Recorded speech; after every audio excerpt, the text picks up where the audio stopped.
সরস্বতী বড় পবিত্র, তারা নিশ্চিতভাবে জানেন নৃসিংহপ্রসাদ ভাদুড়ী তেমন একজন মানুষ। সংস্কৃতের যে বিদগ্ধতা সেটি আমাদের বাঙালির বেশ কিছুদিন ধরে, যার কাছে আমরা সেই সংস্কৃতের বিভিন্ন রকম, সেটা রামায়ণ বলুন মহাভারত বলুন, জানবার চেষ্টা করি, যে মিথগুলো আমরা জানবার চেষ্টা করি, তখন কিন্তু আমরা নৃসিংহপ্রসাদ ভাদুড়ী স্যারের কাছে বারবার পৌঁছি।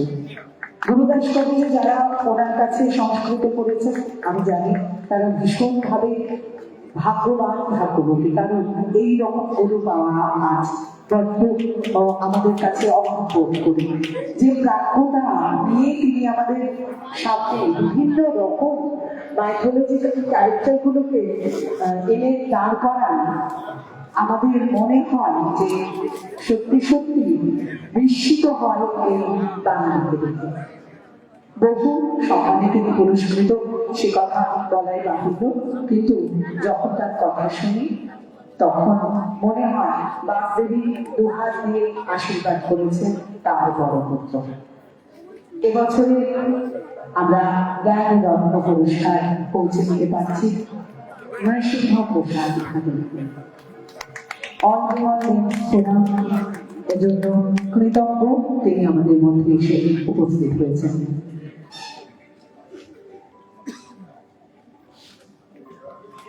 আমরা সেই জ্ঞান রত্ন, যাকে প্রণাম করি বারংবার, তার কাছে পৌঁছে দেব মাইক্রোফোনটি। আর এই 23শে নভেম্বর স্যারের জন্মদিন, আমরা চাইব যে এইভাবেই আমাদের সঙ্গে সংযুক্ত থাকুন স্যার বছরের পর বছর।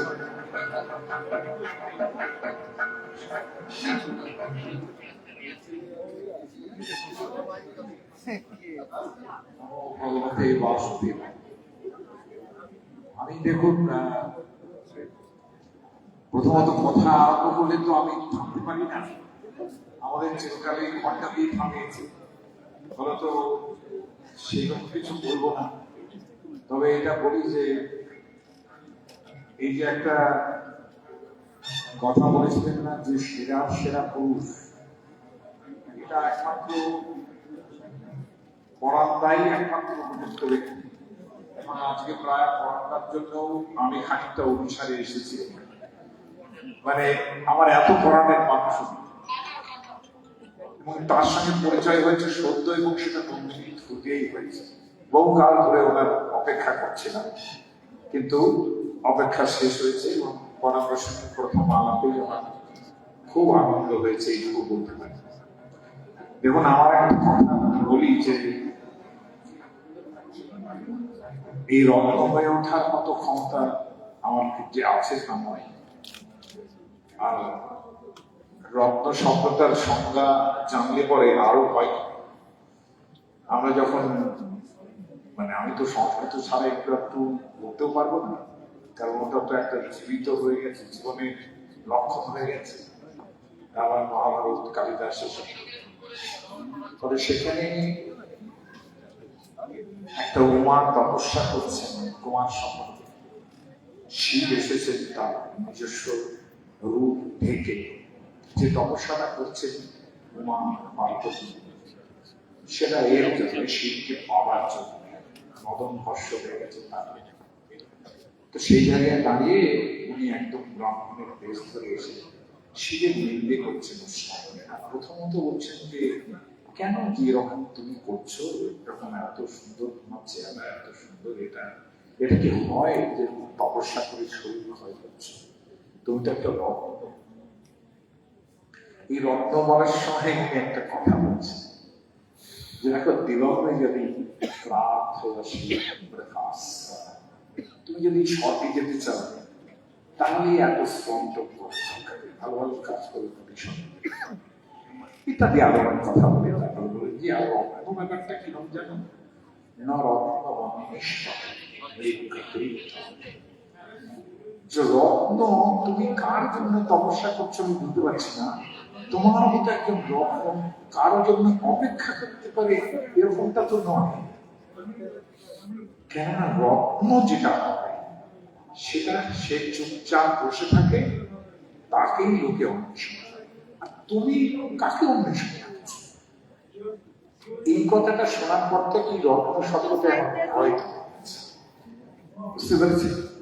যেখানে আমার টিকা তিনি আমার বলেন যে জাত যত উৎকৃষ্ট তত রত্ন, তারা এক পুরুষ জাতি, নারী জাতি কিংবা অশ্ব জাতি, গোজাতিও হতে পারে, তার মধ্যে যেটা শ্রেষ্ঠ তাকে রত্ন বলা।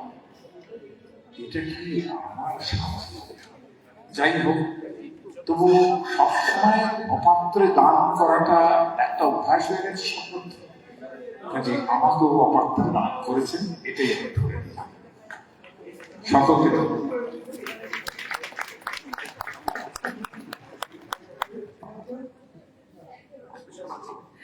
আমাদের প্রণাম। আসলে হ্যাঁ, আমাদের প্রণাম স্যারকে। উনি বলছিলেন যে আমি বললে ঘন্টা দিয়ে থামতে পারি, কিন্তু আমরা জানি যে ঘন্টা বা মিনিটে এই কথাগুলো হিসেব করা যায় না, কারণ আমরা জানতে চাই, আমরা শুনতে চাই। যেটুকু শুনলাম সেটুকুই মনে হলো, ঋদ্ধ হলাম। আমরা প্রণাম জানাবো স্যারকে এবং অনুরোধ করবো স্যার যদি নির্ধারিত আসনে গিয়ে বসেন, তাই তো নন্দিনী? তাহলে আমাদের ভালো লাগা আরো পরিপূর্ণতা দান করবে। আসলে একটা কথা নন্দিনী অনুমতি নিয়ে বলি, আমরা যারা এই প্রজন্মে, তাদের কাছে ধৈর্যটা না ভীষণ কম। আমি যে দুজনকে দেখছি, পরাণ বন্দ্যোপাধ্যায় এবং নৃসিংহ প্রসাদ ভাদুরী, কখন এসে চুপ করে বসে রয়েছেন। এইরকম বোধ হয় অনেক কিছু শেখার সঙ্গে সঙ্গে ধৈর্যও শিখলাম আমরা। আর স্যার বললেন না যে রত্ন ওনাকে দেওয়া, আমি ওনাকে দেওয়ার জন্য জ্ঞান রত্ন ছাড়া অন্য কিছু খুঁজে পাইনি। মানে অন্য কিছু যদি পাওয়া যেত আমি সেটা বলতাম। আমি বুঝিনি যে স্যারকে অন্য কিছু দেওয়া যায়, কারণ এত বছর ধরে ওনার লেখা পড়ছি, আমার খুব ইচ্ছে। কারণ আমি এতদিন ভয় পেতাম উনিকে আমি ডাকলে আসতেন, বা আমরা ডাকলে। এবার যিনি আসতে রাজি হয়েছেন সেটাই একটা বড় পাওয়া। এবার আমি একটু দেখে নেবো শ্রী পরাণ বন্দ্যোপাধ্যায়কে।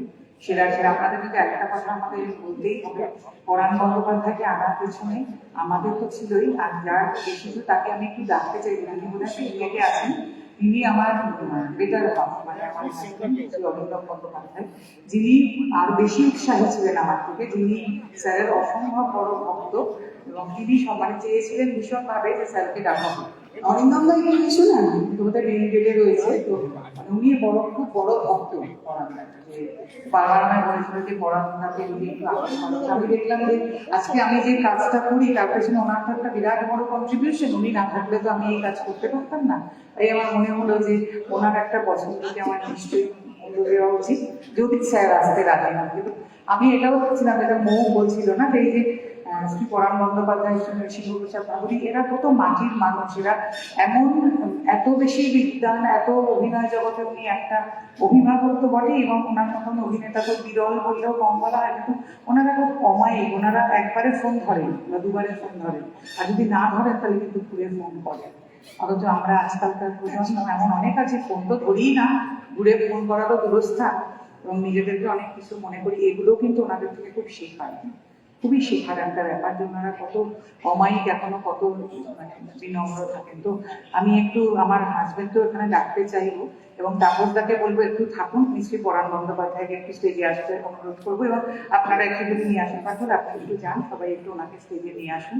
যে আজকে সেরা পুরুষের যে মানে পুরস্কার, সেটা আমরা শুধু পরাণ বন্দ্যোপাধ্যায়কে দিতে চাই, এবং দিয়ে আমরা মনে করি যে আমরাই কৃতজ্ঞ এবং সম্মানিত। আমি চাইবো যে তাপস চ্যাটার্জি আছেন, এবং তাহলে একটু চাইবো যে অরিন্দম ব্যানার্জি একটু স্টেজে থাকুন, যে আপনাদের আমার আপত্তি না। রসিকতা করে তিনি বলেন, আমি প্রেম করেছি গানের সঙ্গে, কিন্তু বিয়ে করলাম অভিনয়কে। কেবল গানকেই জীবনটা কাটিয়ে দিতে পারতেন, মনে করেছিলেন যে কোনো একটাতেই মনোযোগ দেবেন। অবশেষে অভিনয়ই তাকে বেশি টানলো। শচীন দেব বর্মনের ভক্ত, যেসব শোয়ে কোনো শিল্পী গান মানে যেখানে পরাণ বন্দ্যোপাধ্যায় বিচারক হিসেবে থাকেন, তিনি সেই শোয়ের প্রডিউসারকে ফোন করে বলেন, ছেলেটি বা মেয়েটি দারুণ গাইলেন। টনিক ছবির সেই চিরকালীন চিরতরুণ আজ সেরার সেরা সম্মানে ভূষিত হচ্ছে অল বেঙ্গল মেরিজ ফোরামের পক্ষ থেকে। এটা আমাদের বড় পাওনা। গান শুনবার একটা অনুরোধ রইল আমাদের সকলের। আর সবচেয়ে বড় কথা যেটা আপনারা নিশ্চিতভাবে জানেন, পরাণ বন্দ্যোপাধ্যায় কিন্তু তার চাকরি জীবনেও সফল। পুরো সময় ধরে তিনি কিন্তু তার যে কর্মক্ষেত্র সেই কাজটি করে অভিনয়কে তারপর তার সঙ্গে জড়িয়ে রেখে দুটো কাজই একসঙ্গে চালিয়ে গেছেন, এবং সেই পুরোটি সময়ে কর্মময় জীবন আমাদের যত বয়স পর্যন্ত ততদিনও কিন্তু তিনি চাকরি ক্ষেত্রেও সমানভাবে জনপ্রিয় ছিল। আমরা তাপস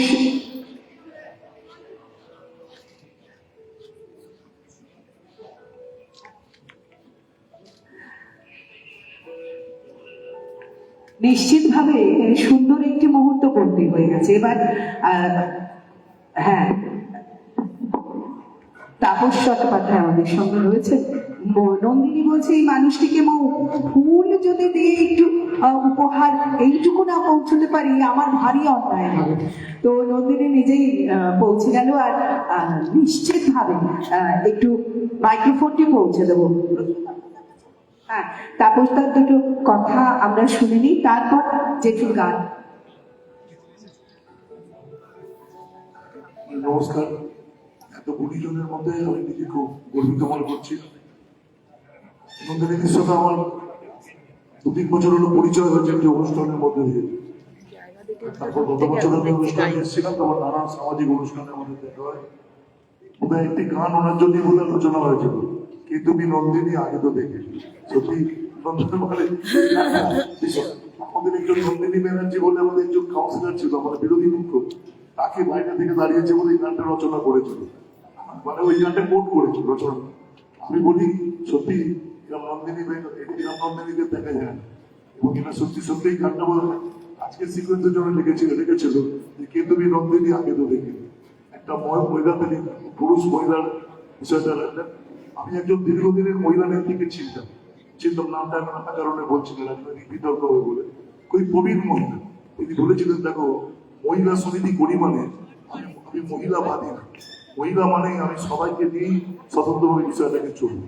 এই একজন মানুষ তিনি পুরুষ নারী সবাইকে নিয়ে তার ট্যালেন্টকে বিসর্জন করতেন। শিল্পপতিকে পুরস্কার দেওয়ার সময় মহিলা শিল্পপতিকে পুরস্কার দিতে ভুলে যায়। গত বছর দেখেছিলাম সেনাবাহিনীতে লড়াই করেন যে মহিলা, তাকেও তিনি নিয়ে এসেছিলেন। ফলে সবটা মিলিয়ে একটা সুন্দর হলো। আমি তো আজকে দিনটা আমি সংরক্ষণ করে লেখা রাখবো, এমন দুজন মানুষকে আমার হাত থেকে দেওয়া হলো। নিষিদ্ধ ভালোই মানে আমার কাছে নস্টালজিয়া মনে। উনি ওনার সাহিত্য দিয়ে যাই মনে করে থাকো, একটা শুধু বলি, একটা আমি কবিতার মানুষ না, কবিতা পড়িও, কিন্তু সাধারণ পড়াশোনা করার মধ্যে দিয়ে গ্র্যাজুয়েশন করছে উইলিয়াম ওয়ার্ডসওয়ার্থের কবিতা মনে পড়ে little drops of water little cans of sand make the mighty ocean and the pleasant hand. এটা মনে হয় যে এই পুরস্কারটা একটা যেন ধন্য হলো।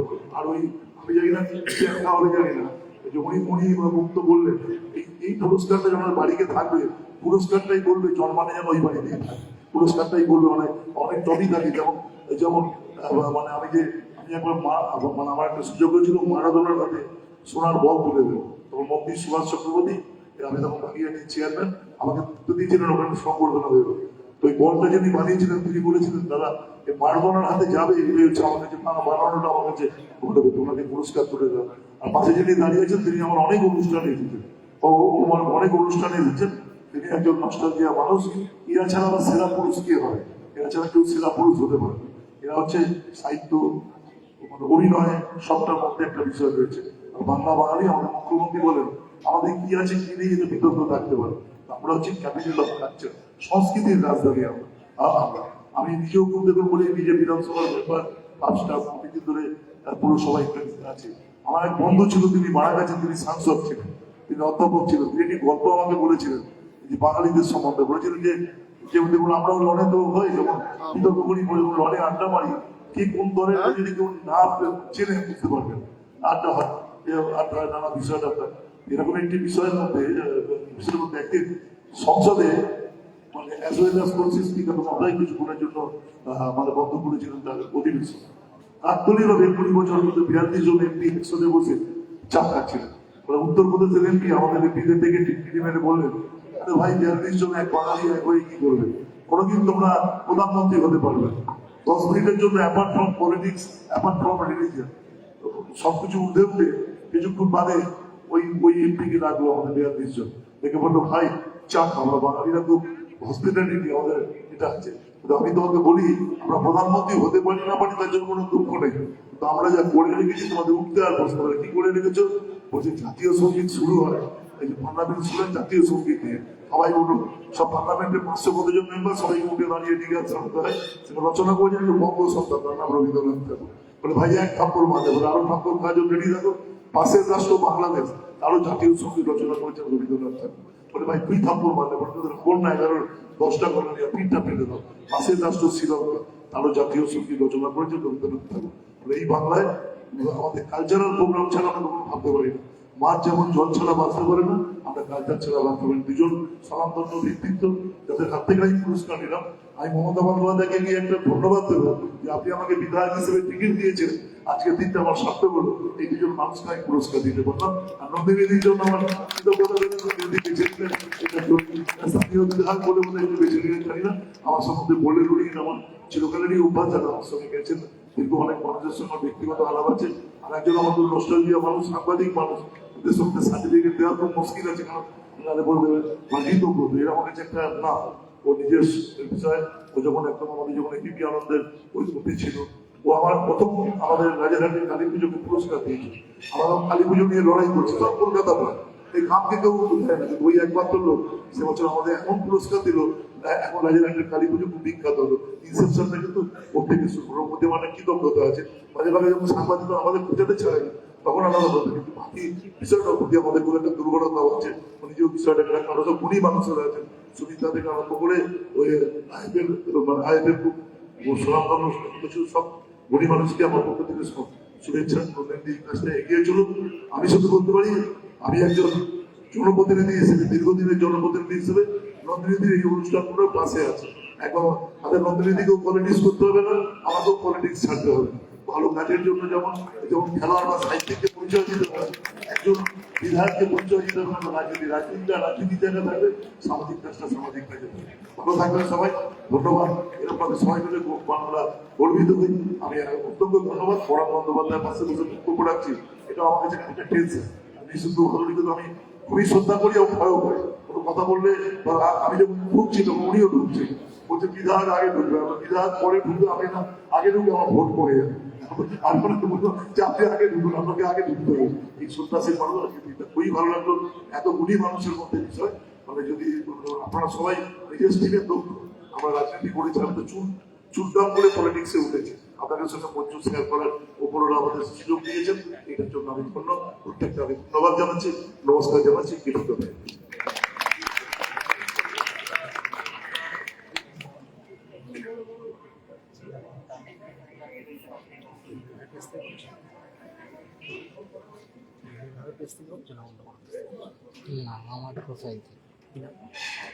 অসংখ্য ধন্যবাদ তাপস চট্টোপাধ্যায়কে। সাথে রয়েছেন পরাগ বন্দ্যোপাধ্যায়। আসলে তাকে দেখলেই আমাদের যেটা ইচ্ছে হয় যে আমি গিয়েও সেটা বলছিলাম যে আমরা একটু গান শুনবো। চেয়ার নিয়ে গিয়েছিলাম আমরা, বললেন যে না না আমি এরকম দাঁড়িয়ে থাকবো, আমি অক্ষম নাকি। তো সেক্ষেত্রে আমরা কথা তো অবশ্যই, গানও যদি একটু শুনতে পারি। না গান পরে হবে। হ্যাঁ সাউন্ড বক্সে থেকে উঠে গেছে, বলেছে ভাই ঝামেলা আছে। তার আগে যেটা বলার দরকার সেটা হচ্ছে আমরা সবাই জানি এক গাদা লোহা লক্করের মাঝখানে একটা স্ক্র্যাপ ভ্যালু নিয়ে এসে বিরাট একটা জায়গা, সেখানে একদিন ওই দাঁড়িয়েওয়ালা মানুষটা দেখলো যে একটা ফুল ফুটেছে, যেটা কখনই সম্ভব নয়। অত লোহা লক্করের মাঝখানে একটা ফুল ফুটেছে, যে ফুলটার নাম দেওয়া হলো রক্তকরবী। সেই রক্তকরবীতে নন্দিনীর জন্ম, যেখানে প্রাণ সঞ্চার করা একটা অসম্ভব ব্যাপার, সেইখানে রক্তকরবী ঘটেছে। আজ সমাজে সেই রক্তকরবীকে আমরা দেখতে পাচ্ছি, যে জীবনের পক্ষে, ন্যায়ের পক্ষে দাঁড়িয়ে কথা বলে রিজু হয়ে। এই লড়াইটা লড়তে লড়তে সকলের প্রিয় হয়ে উঠেছে, যেমন রবীন্দ্রনাথের রক্তকরবী সারা বিশ্বজনের প্রিয় হয়ে উঠেছিল। সেই সংকেত আমরা পাচ্ছি, এছাড়া আমার কোনো ন্যারেটিভ নেই। আজকে এটা থামান কোনো উপকার লাগছে এটা? হ্যাঁ, মানে ওই যে ওখানকার যন্ত্রটা স্লো করলে ভালো হতো, তখন তোমরা যেটা করলে অসাধারণ। কিন্তু ওইটা আমি আর নিরঞ্জন তো ওখানে বসেছিলাম, শুনতে শুনতে আমার মনে হলো, আমার একটা গল্প মনে পড়ে গেল। সেটা যদি তোমরা মানে অ্যালাউ করে আমি বলতে পারি, ছোট্ট ছোট্ট 2 মিনিটে। ছেলের বাড়ি থেকে মেয়ে দেখতে এসেছে, তো মেয়েটা বসে আছে, পাশে পিসিমা বসে আছে। ছেলের বাড়ি থেকে ছেলের কাকা বললো, গান জানো? তো মেয়ে গান নাড়িয়ে বললো, পিসিমা খোঁচা, পেটে খোঁচা দিয়ে বললো, গান না। হারমোনিয়াম ছিল, বন্যায় দেশ বেঁচে গেলে যে হারমোনিয়ামের ব্যবহার হয় সেইটা ছিল। গানটা শুরু হলো, ছেলের কাকা শুনছে শুনছে শুনছে শুনছে শুনতে শুনতে ঠিক আছে, গান থামলো। মেয়ের বাড়ির যে মেয়ের মামা জিজ্ঞেস করলো ছেলের বাড়ির কাকাকে, কেমন লাগলো বলুন? ছেলের কাকা বললো, লাগলো ভালোই, তবে থামতে আরো ভালো লাগলো। তো আমার এটা শুনে যেরকম মনে হয়েছে। যাই হোক, তো আজকের এই যে কি বলবো, এটা সম্মান তো অবশ্যই, কিন্তু এই সব পেতে পেতে একটা ভাবনা আমাকে চিরকাল ঘুরে ঘুরে খাই বললে ভুল হবে, আমি সুরসুরি যাই। সেটা হচ্ছে পুরস্কার পাওয়ার পেছনে কি থাকে। আমাকে ভালোবেসে মানুষ পুরস্কার দিচ্ছে, আমি মানুষের ভালোবাসা পেয়েছি আমার কাজের মধ্যে দিয়ে, কিন্তু তারা যখন পুরস্কারটা দেন তখন তার মধ্যে একটা অঘোষিত শর্ত থাকে, অনুচ্চারিত শর্ত থাকে, সেটা আমি শুনতে পাই। এটা দীর্ঘকাল দেবতার পূজা করে আমি অর্জন করেছি। কারণ অভিনয় করতে গিয়ে আমাকে অনেকে জিজ্ঞাসা করে, আপনার শিক্ষককে? আমি বলি, আমার শিক্ষক আমার সামনে যারা বসে থাকেন তারাই আমার শিক্ষক দেবতা। তাদের জীবনের উপাদান নিয়ে আমি পূজায় বসি এবং অর্ঘ্য সাজাই। তারপর সেই পূজা সমাপন হলে সেই অর্ঘ্য আমার দেবতার পায়ে আমি সমর্পণ করি। তারা যদি সন্তুষ্ট হয় আমার পূজায় 2 হাত তুলে আশীর্বাদ করবে, আর যদি অসন্তুষ্ট হয় 1 হাত তুলে অভিশাপ দেবে। তাই দেবতার কাছ থেকে যখন আমি আমার পূজায় সন্তুষ্ট হয়ে দেবতারা যখন আমাকে আশীর্বাদ করেন, তখন এই ধরনের একটা অনুষ্ঠান আমি দেখতে পাই। সেইখানে দাঁড়িয়ে আমি সেই আশীর্বাদ গ্রহণ করে নতমস্তকে তাদের আমি প্রণাম জানাই।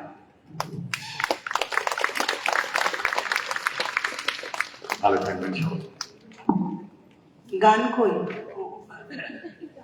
দেখুন, আমি তো সঙ্গীত শিল্পী নই, মানে আমি আত্মরক্ষার্থে গান গাই। হ্যাঁ, এখন আমি গাইতেই হবে, উপায় নেই।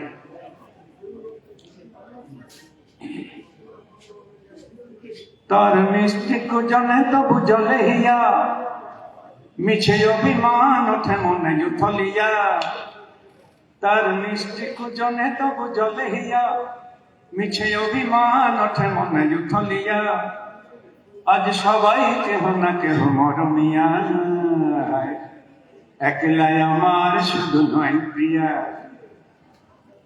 দুষ্ট পাপিয়া বলে পিয়া পিয়া পিয়া পিয়া পিয়া, হায় কি যে করিয়ে মননিয়া, সে যে প্রণয় হুতাশে যথে উথলিয়া, দুষ্টু পাপিয়া বলে পিয়া পিয়া পিয়া পিয়া, হায় কি যে করিয়ে মননিয়া, সে যে প্রণয় হুতাশে যথে উথলিয়া।